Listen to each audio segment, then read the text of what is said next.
falamos. Bom, nós temos na nossa tela aí então a nossa primeira figura. É a figura de rosto, que é o nosso tema de hoje, tá certo? E o nosso tema é esse que está aí na tela, as blasfêmias papais, parte 2. Vocês estão vendo aí apenas os chifres, certo? Então nós temos aí 4 chifres de um lado, 3 chifres do outro, mas na verdade são 10 chifres, certo? Aí é por causa da figura, a ilustração não coube aí os 10 chifres, mas no total são 10 chifres que a besta que sai do mar, ou seja, o reino que sai dos povos e nações, que é representado Roma em suas 2 fases. Tem 10 chifres representando ali as 10 divisões das nações pelas quais surgiram e subdividiram o grande Império Romano. E nós estamos falando do chifre pequeno desde o segundo estudo, primeiro, aí tivemos o segundo, o terceiro e hoje é o quarto em sua ordem geral. Esse chifre pequeno, que é o que vocês estão vendo, é o que está sobressaindo-se, está no meio, com boca, que fala arrogâncias e blasfêmia, conforme Daniel 7:25, com olhos demonstrando astúcia e também argúcia, penetração nas suas artimanhas, conforme Daniel capítulo 7, versículo 10, 11, 12, ali também faz essa descrição dessas características do pequeno chifre. Vimos nos estudos anteriores, especialmente no segundo, que o pequeno chifre representa Roma papal, ou seja, de maneira específica e clara, representa a Igreja Católica Apostólica Romana, na liderança dos prelados do Papa, certo? A boca, já falamos nos estudos anteriores, principalmente no estudo da terça-feira passada, a boca significava as arrogâncias, as blasfêmias que os bispos de Roma, eles falavam, proferiam sobre si mesmos, né? Se considerava Deus, Jesus, se considerava representante de Cristo na terra. Então, todo esse estudo nós tivemos na parte da semana passada, que foi blasfêmias. E hoje vamos continuar falando das blasfêmias que Roma religiosa, Roma católica, continua a proferir por todo o mundo, certo? Nós então vamos ver mais uma vez a questão do conceito da definição de blasfêmia, certo? O que significa a palavra blasfêmia? Bom, blasfêmia significa um discurso ou uma palavra que ofende fortemente a divindade ou um pronunciamento que insulta o que é sagrado. Então, blasfêmia é isso aí. É algo que ofende a Deus, que ofende a Jesus, que ofende ao Espírito Santo, ou é um pronunciamento que insulta as coisas sagradas celestiais. Isso é uma blasfêmia. Então, vamos falar então sobre esse assunto hoje, aqui agora. Vamos então para a figura número 2, para continuarmos ouvindo a respeito se a profecia se encaixa na questão de Roma ou não. E nós vamos mostrar que a profecia, já que estamos fazendo esse estudo sobre profecia, a profecia ela se encaixa somente em Roma católica. A profecia da ponta pequena não se encaixa em nenhuma outra nação, em nenhum outro reino, em nenhum outro povo, em nenhum outro líder religioso, a não ser no bispo de Roma, que é o papado, que é todo aquele sistema, não é apenas uma, todo sistema. Sai um e entra outro, continua o mesmo sistema. Então nós temos na figura aí, a linguagem da igreja, diga-se de passagem, a igreja romana, a igreja católica, é a linguagem do dragão. Nós vamos dizer que a linguagem católica da igreja é a linguagem do dragão, que é a linguagem do grande inimigo de Deus, tá bom? Então você pode estranhar, mas é isso mesmo que nós vamos continuar usando. As fontes católicas, todas as fontes que nós vamos usar aqui não é protestante, tá bem? Fique bem claro isso. Então eu não vou estar falando nada de mim mesmo, eu não vou estar inventando nada, eu não vou estar criando nada, eu vou estar apenas lendo citações católicas, somente isso. Então você não fica ofendido comigo se você é católico, querido irmão, se você é evangélico ou se você é simpatizante. Eu vou estar lendo citações, não vou estar falando da minha boca nem da minha cabeça. E a primeira citação que nós vamos ler hoje é essa aqui, La Civiltà Católica, é uma edição especial da Igreja Católica, né, uma publicação jesuíta, por sinal. Ela foi publicada em 1864 pelo Papa Pio IX, essa edição aqui, mas ela é publicada constantemente. Diz assim: o Estado não tem direito de deixar o homem livre para que ele escolha a religião que ele considera verdadeira. Olha o que a Igreja Católica está dizendo, que o Estado não tem direito de deixar você livre para escolher a religião que você quer. Vamos continuar. A Igreja diga-se de passagem católica, tem o direito de exigir que a religião católica, olha o que eles estão dizendo, seja a religião do Estado. Percebe aí? Por isso que vai chegar um tempo que isso aqui vai se tornar verdadeiro, com exclusão de todas as outras. Então, para os jesuítas, aí o Estado deveria acabar com todas as outras religiões e apenas estabelecer e manter a Igreja Católica nos países, nas nações. Esse é o propósito de Roma Papal. Continua dizendo, olha o que a Igreja Católica diz sobre os demais religiosos. Amaldiçoados sejam aqueles que defendem a liberdade de consciência e de culto, e aqueles que afirmam que a Igreja não possa utilizar a força. Vocês entenderam? Se isso aqui não é a linguagem do dragão, não pode ser a linguagem de Jesus. Nunca foi a linguagem de Jesus forçar as pessoas a seguirem a religião. Então a Igreja Católica está dizendo, numa publicação oficial, que o Estado tem que impor a religião católica para todo mundo, queira ou não queira. Aqui a Igreja Católica está dizendo que devem ser amaldiçoadas todas as pessoas que defendam a liberdade religiosa, que defendam a liberdade de princípio, que defendam a liberdade de expressão. Percebe?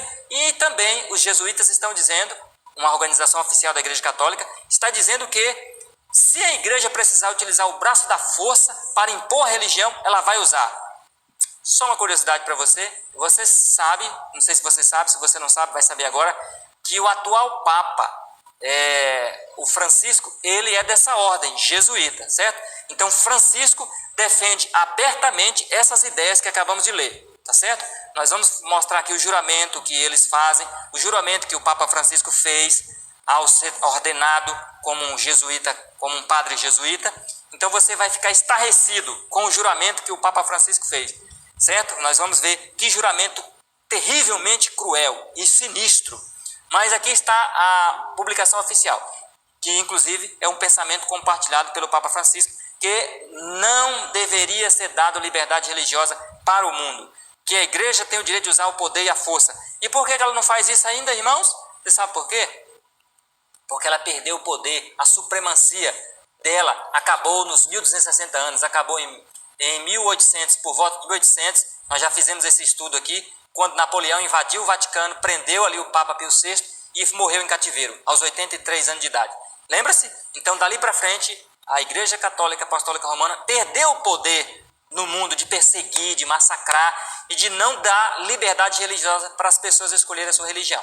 Então, dali para frente, a igreja perdeu esse poder. Mas sempre foi o desejo dela impor poder na base da força e não dar oportunidade para as pessoas terem a liberdade religiosa. Por isso que Apocalipse capítulo 13, versículo 13, 14, 15, vai voltar a se cumprir. Faz com que todos adorem a besta, queira ou não queira. Seja ricos, pobres, doutos e iletrados, certo? Vamos então para a próxima edição aqui. Na próxima figura nós temos aqui outra informação preciosa com relação a esse assunto aqui. A liberdade sem restrição de pensamento, olha só, e de abertamente fazer conhecidos os pensamentos, quer dizer, você ter liberdade de pensar, de falar, não está inerente, não é essencial, certo? Não está inerente nos direitos do cidadão e de jeito nenhum deve merecer o nosso apoio. Papa Gregório XVI, 2 de fevereiro de 1831. Isso aqui é recente. Então, ele só não faz isso hoje porque não tem esse poder, essa autoridade. Que nós no momento estamos tendo liberdade religiosa. Mas qual é o pensamento de todos os papas? É isso aqui, ó. Não tem o apoio do Papa, nunca teve liberdade religiosa, irmãos. Se fosse ficar por conta de Roma, não era para ter liberdade religiosa no mundo. Você não poderia ter a sua igreja hoje, você não poderia ser evangélico, você que é espírita não teria liberdade de ser espírita, você que é de qualquer denominação, é umbandista, e aí vai, né? Não, você não teria, você que é adventista, você que é pentecostal, você não teria essa liberdade. Por quê? Porque Roma não dá. Ela não dá esse privilégio para ninguém ter liberdade de expressão. Porque ela sabe que a liberdade de expressão, a liberdade religiosa é algo muito valioso. E ela não quer que as pessoas venham ter, porque as pessoas acabam se libertando das suas garras se tiver essa liberdade. Certo? Vamos para a figura número 3. E aqui nós vamos ver agora uma outra fonte. A linguagem da igreja é a linguagem do dragão. Lembra-se que nós estamos estudando esse tópico aqui. Olha aqui agora a informação do bispo de St. Louis, lá nos Estados Unidos, Catedral de St. Louis, 23 de novembro de 1851. Olha só para vocês verem. Se nós, católicos, nos tornarmos a maioria numérica suficiente neste país, qual nos Estados Unidos da América, poremos um fim na liberdade religiosa. Vocês perceberam a informação que está aí? Então, se a Igreja Católica Apostólica Romana conseguir, segundo a informação dela aqui, pôr um fim na liberdade religiosa lá nos Estados Unidos, porque é o país da liberdade, então acabou para todo mundo, porque vai sair de lá para cá. E vocês se lembram, quem já leu o livro chamado Grande Conflito? O livro Grande Conflito diz o seguinte, que a liberdade religiosa, que foi uma bênção para a nação dos Estados Unidos por mais de 200 anos, será tolhida, será tomada, arrancada, será eliminada. Então, a liberdade religiosa lá acabará. Quando a liberdade religiosa acabar lá, e isso a pedido do papado, a pedido do catolicismo, então será então implementado a vontade deles. E aí o mundo poderá até ter sua religião, porque vai continuar as formas de religiões, como hoje existe. Porém, seguindo as normas e uma lei católica universal, que é a guarda do domingo. Nós vamos ver isso mais para frente, e eu espero que você fique conosco no estudo número 5, que nós vamos abordar de maneira clara como que Roma fez toda a mudança da lei de Deus, com as declarações novamente católicas, e como que ela vai fazer isso no futuro. Então você percebeu, querido amigo e irmão, nós estamos lendo citações católicas, não estamos lendo nenhum material protestante, muito menos adventista. Apenas citações católicas, para você perceber que a linguagem do dragão é a linguagem da igreja. Vamos para a figura número próxima. Na figura seguinte, ainda falando que a linguagem do dragão é a linguagem da igreja, aqui nós encontramos um jornal inglês, Western Watchman, que significa o Vigia Ocidental. É uma publicação oficial católica, é um livro, na verdade, né? Publicado em inglês. E esse livro foi publicado lá em 1914, então é recente, né? Então, todas essas informações que estamos trazendo para vocês são informações de várias épocas até o tempo presente. Diz assim, o protestantismo não é uma religião. Olha que citação forte, pesada por parte dos católicos. Nunca foi uma religião. O mais que poderia ser dito sobre isso era que era o protestantismo uma forma de estupro e roubo disfarçado de religião. Que ofensa, né? Tremenda, né? Engraçado, né? Às vezes a gente encontra um católico, algum protestante ou alguma pessoa até adventista e ninguém gosta de ser ofendido, e com razão. Porém, vocês percebem que às vezes nós encontramos citações tão ofensivas como essa aqui, citações católicas. Aqui nós estamos lendo uma citação oficial da Igreja Católica, ofendendo abertamente o protestantismo, dizendo que o protestantismo não é uma religião, é uma forma de estupro. Que palavra mais dura, né? Para poder se pronunciar contra a liberdade religiosa. Mas é porque Roma, querido irmão, nunca foi a favor da liberdade religiosa. Quem conhece um pouco de história sabe que na Reforma Protestante, de 1513 para frente, com Martinho Lutero, foi a base de suor, sangue, morte, perseguição que foi conseguida a liberdade religiosa. A liberdade religiosa não veio assim com moleza, não. A Igreja Católica não deu a liberdade religiosa, ela foi forçada a ceder.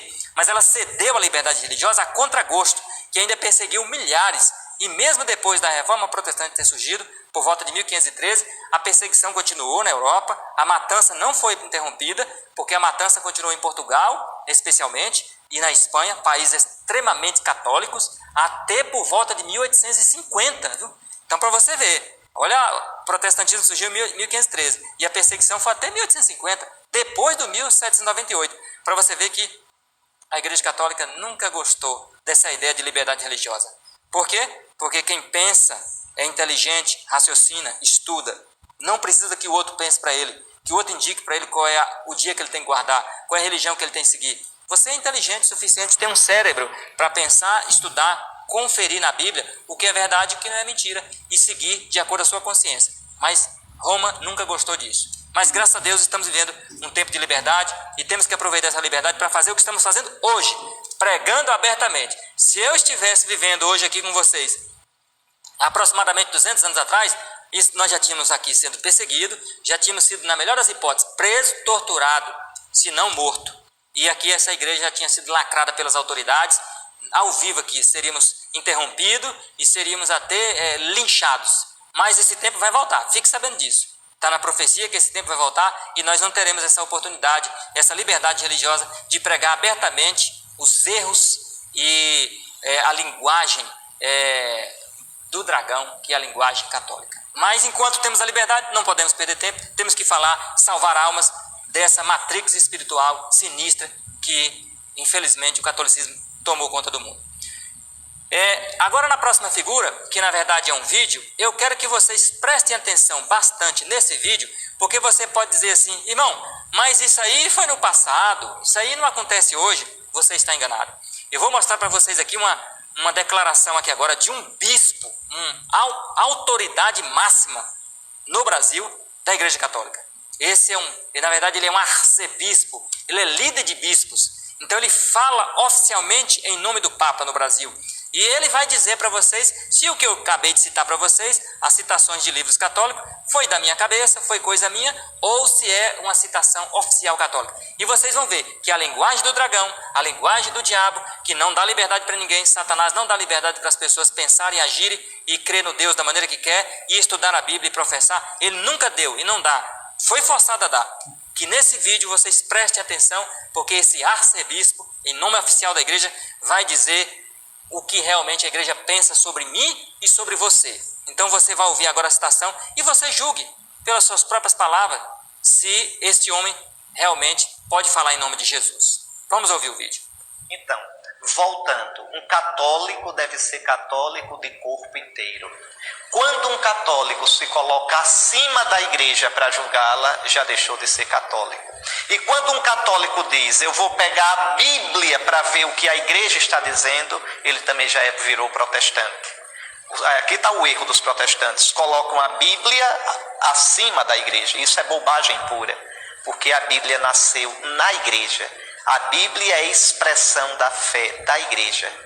Santo Agostinho dizia, eu creio nas Escrituras porque a igreja me diz para crer nelas. Então a Bíblia é o livro da igreja. Então é tirar da cabeça essas ideias tortas e ser católico de verdade. Um bom estudo do catecismo e uma boa dose de humildade resolve essas coisas todas.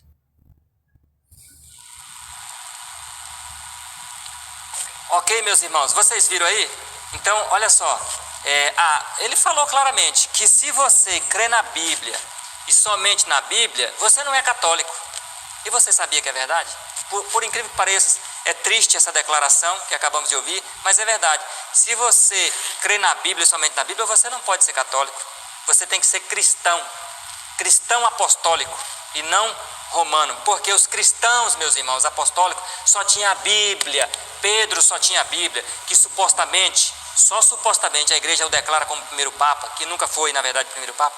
Ele cria apenas na Bíblia. Jesus Cristo, o Rei dos Reis, ele disse o quê?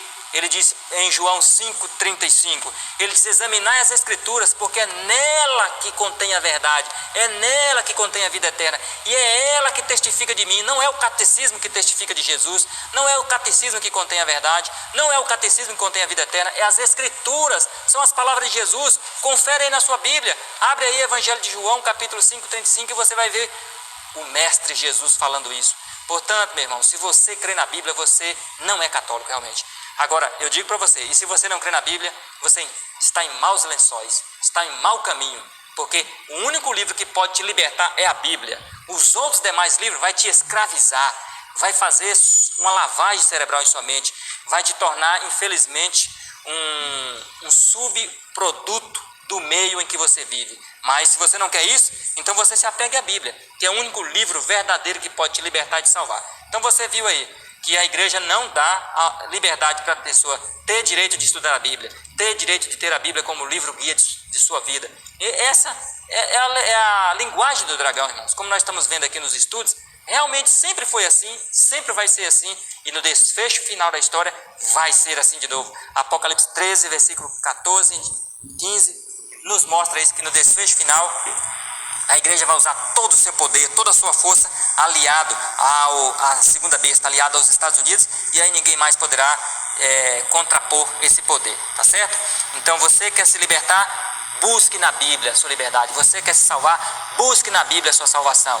E outra coisa, digo para você, você prestou atenção, não foi? Ele disse que a tradição está acima da Bíblia. Meus irmãos, quem criou a tradição? Foi Jesus ou o homem? O homem. E quem é o autor da Bíblia? É Jesus ou o homem? Jesus. Então, se Jesus é o autor da Bíblia e a tradição, quem criou foi o homem, diga-se de passagem, a Igreja Católica, e ele diz que a tradição está acima da Bíblia, então ele está dizendo que a Igreja Católica está acima de Deus. Percebe aí a sutilidade da arrogância, a sutilidade da blasfêmia? O livro de Deus está abaixo, e o livro que eles fizeram, inspirado pelos anjos maus, está acima. Então aí é uma declaração do dragão, dizendo que Deus tem que ficar por baixo, e o seu livro e a sua norma, e eles têm que ficar por cima. Isso é para escravizar a mente de pessoas, infelizmente milhares e milhões, como tem feito ao longo do século. Percebe que esse aqui é coisa recente? Isso aqui tem 5 anos esse vídeo. Então, como eu disse para vocês, é mais do que atual a linguagem do dragão, é super atual.